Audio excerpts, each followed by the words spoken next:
Good morning. Welcome to Defenders. We've been dealing with the question of the delay of the parousia. And I suggested a solution to this question that I called contextual ambiguity. That is to say, the sayings of Jesus concerning his coming apparently within the generation of his contemporaries may reflect a quite different original context than the context in which we find them in the Gospels. So they did not, in fact, originally claim that Christ would return as the triumphant Son of Man within the lifetime of his hearers. We had a good example of this in Matthew 10:23, where you'll remember Matthew, by inserting certain passages into the context of the mission charge to the 12, made it sound as though Christ was going to come again before the 12 had returned from their mission trip to the towns and cities of Israel. Moreover, we saw several parables of Jesus teaching that the parousia would in fact be delayed. Today, I want to offer some final thoughts on the time of the second coming. First, Jesus emphasized that his second coming is something that will be unexpected and could be delayed. That implies that we always need to be ready for it, since it is coming at a time when we are not expecting it to come.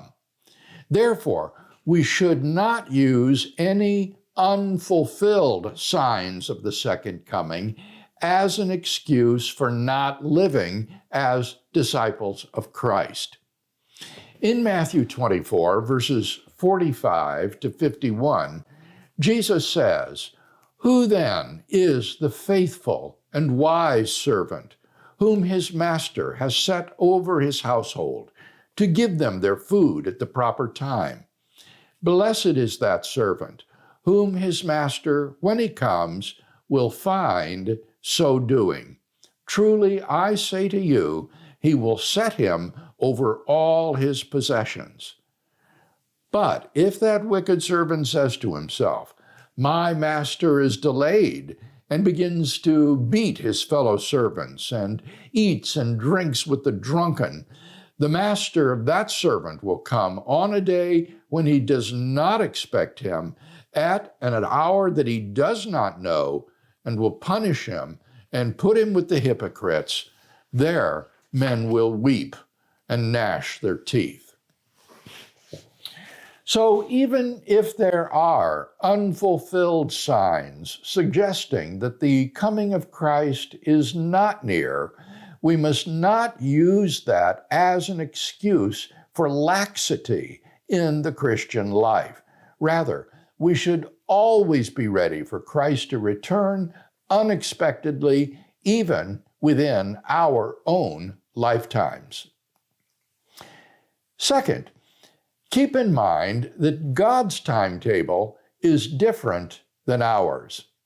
God, who is eternal, isn't bound by our human timescales. So in 2 Peter chapter 3, verses 8 to 10, Peter says, "But do not ignore this one fact, beloved, that with the Lord, one day is as 1,000 years, and 1,000 years as one day. The Lord is not slow about his promise, as some count slowness, but is forbearing toward you, not wishing that any should perish, but that all should reach repentance. But the day of the Lord will come like a thief, and then the heavens will pass away with a loud noise, and the elements will be dissolved with fire, and the earth and the works that are upon it will be burned up." Here, Peter says that the Lord is going to come unexpectedly. This universe will be consumed and destroyed. But he says, Just because this may seem like a long way off to you, to God, it is like the day before yesterday. It has now been 2,000 years since Christ died and rose and ascended into heaven. But 1,000 years is like a day with the Lord. So for him, it's like the day before yesterday that Christ died and rose and ascended to heaven. God's time scale is different than ours, and he is not in any hurry to bring these things to pass. Rather, he is forbearing, wanting as many people as possible to be saved. Third, Christians have always believed that theirs was the last generation. So we should not get overly worked up about thinking that Christ is going to return within our lifetime. We should be ready because he's going to surprise us. But every generation, including ours, has thought that it is the last. One of the most notorious of end times prophecies was by Edgar Whisenant, who wrote a book called 88 Reasons Why the Rapture Will Happen in 1988. Well, Whisenant was wrong. The Lord didn't return in 1988. So Whisenant then said, I made a miscalculation. So he recalculated the date, but then that didn't come to pass either. So we need to be very, very cautious about reading the signs of the times and thinking that the Lord is going to return in our generation. Christians have always believed this, and they've always been wrong. So while we should be prepared, we should be ready, the second coming is going to catch us by surprise. So I don't think we should get overly worked up thinking that the end is near and that we are living in the end times. Fourth, finally, I want to say something about the credibility of the second coming. If we're honest, I think we have to admit that it's difficult to believe in the literal second coming of Christ, because it is just so otherworldly. It is so strange to think that, say, maybe next Tuesday, Christ is going to come again, and the universe and the earth are going to be destroyed, and we will be ushered into the presence of Christ. It's just so wholly other than what we normally experience. Everything seems to be going along very well, doesn't it? Operating according to natural law. It's hard to believe that next Tuesday, all this might be over. But if you think that, you're not really saying anything different than what the early New Testament Christians confronted. Look at 2 Peter chapter 3, verses 3 and 4. Talking about the second coming of Christ. First of all, you must understand this, that scoffers will come in the last days with scoffing, following their own passions and saying, where is the promise of his coming? For ever since the fathers fell asleep, all things have continued as they were from the beginning of creation. You can well imagine early Christians being confronted with scoffers like this, saying, look, everything is going along just fine since the origin of the universe. Where is the promise of his coming again? What these scoffers did not and could not have realized is that even on a purely physical, scientific approach to cosmology, there is the imminent possibility of an apocalyptic scenario that would involve worldwide destruction. Amazing as it may be, eschatology is no longer simply a field of theology. Eschatology is today a field of physics, particularly of astrophysics. It is a subdivision of the field of cosmology. Cosmology is the study of the large-scale structure of the universe. And cosmology is divided into two sub-disciplines. Cosmogony, which is the study of the universe's past and the beginning of the universe, where you have the familiar Big Bang theory of the origin of the universe. Less familiar to us laymen is the other field of cosmology, which is called, ready for this? Eschatology. Yes, that is the name that physicists give to the study of the universe's future and the end of the universe, the study of the last things. In physical eschatology, there is the real possibility of an imminent, unexpected, worldwide destruction of the universe.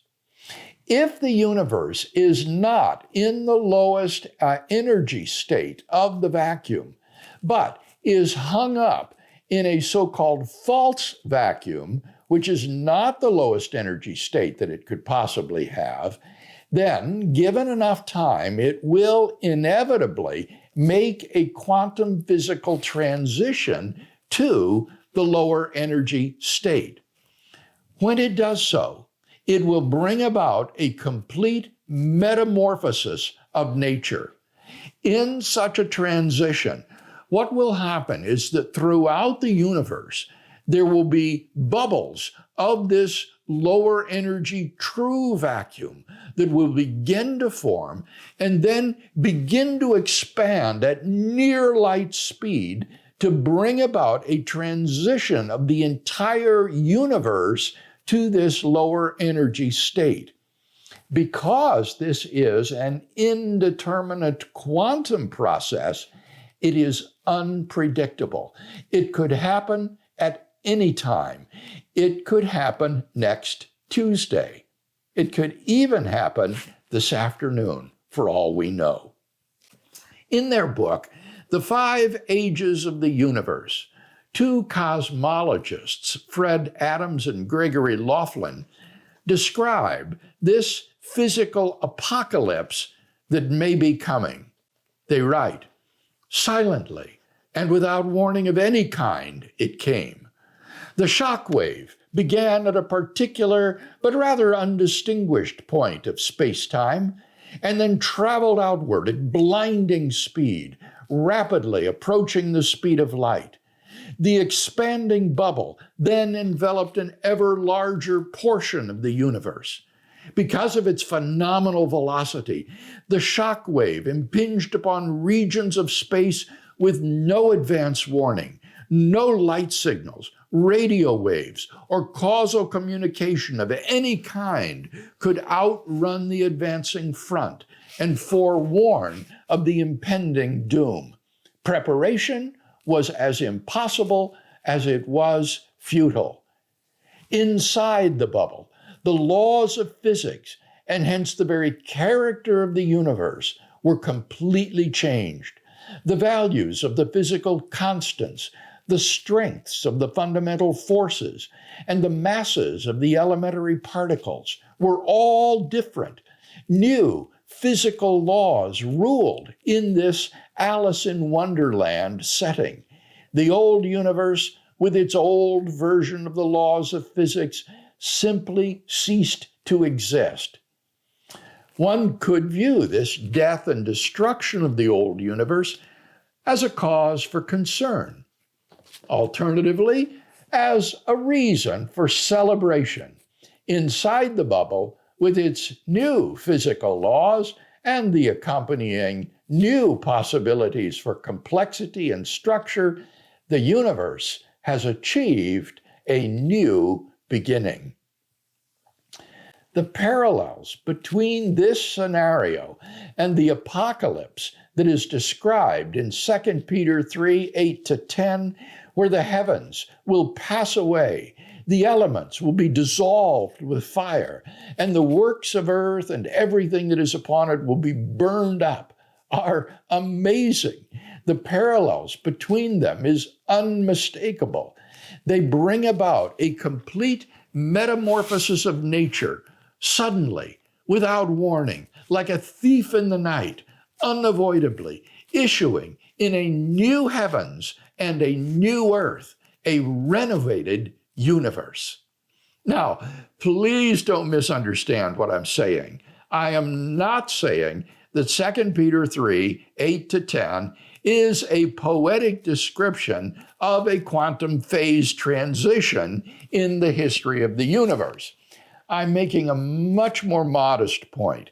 I'm simply saying that if physical eschatology involves apocalyptic doomsday predictions that for all we know could be realized tomorrow, then we should not balk at similar forecasts on the part of theological eschatology about the impending destruction of the universe.